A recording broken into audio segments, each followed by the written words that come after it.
द्रौपदी मुर्मू की दर्द भरी कहानी। उड़ीसा की रहने वाली 64 वर्षीय द्रौपदी मुर्मू देश की 15वीं राष्ट्रपति हैं। वे इस सर्वोच्च संवैधानिक पद पर पहुंचने वाली देश की पहली आदिवासी और दूसरी महिला राष्ट्रपति हैं। द्रौपदी मुर्मू उड़ीसा के आदिवासी फैमिली से ताल्लुक़ रखती हैं। द्रौपदी की पर्सनल लाइफ की बात करें तो उन्होंने अपनी ज़िंदगी में बहुत दर्द झेले।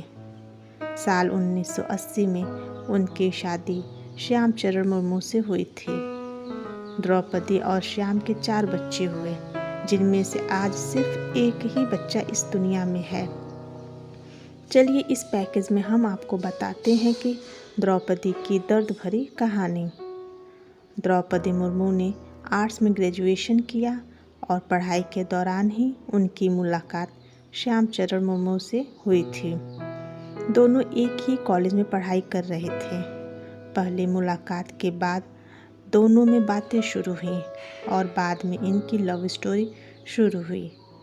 श्याम अपने रिश्ते को आगे ले जाना चाहते थे और वो हर हाल में द्रौपदी से शादी करना चाहते थे।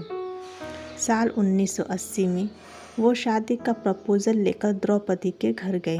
द्रौपदी के पिता बिरंची नारायण ने श्याम के साथ अपनी बेटी की शादी करने से मना कर दिया, लेकिन श्याम अपनी जिद पर अड़े रहे।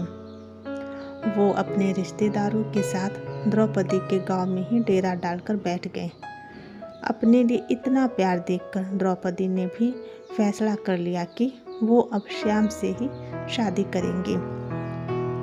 कई दिनों तक अड़े रहने के बाद आखिरकार द्रौपदी के घर वाले भी शादी के लिए मान गए। इसके बाद एक बैल, एक गाय और कुछ जोड़ी कपड़ों की बात पर दोनों की शादी हुई।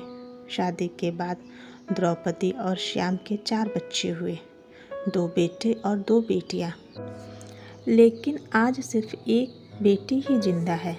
उनकी पहली बेटी जब 3 साल की थी तभी उसकी मौत हो गई।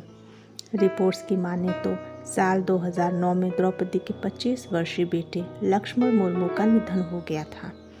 लक्ष्मण मुर्मू घर में बेसुध हालत में मिले थे और अस्पताल ले जाने पर डॉक्टर ने उन्हें मृत घोषित कर दिया। एक जवान बेटे के गम से द्रौपदी अभी उबर नहीं पाई थी कि उनका दूसरा बेटा दुनिया से चल बसा।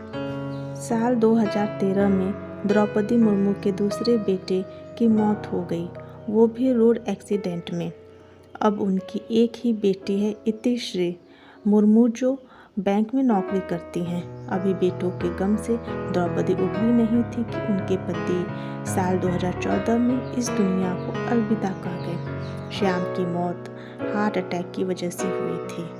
2 जवान बेटों और पति की मौत से द्रौपदी पूरी तरह से टूट गई थी। वक्त के साथ उन्होंने खुद को संभाला और अपना ध्यान योग की तरफ लगाया।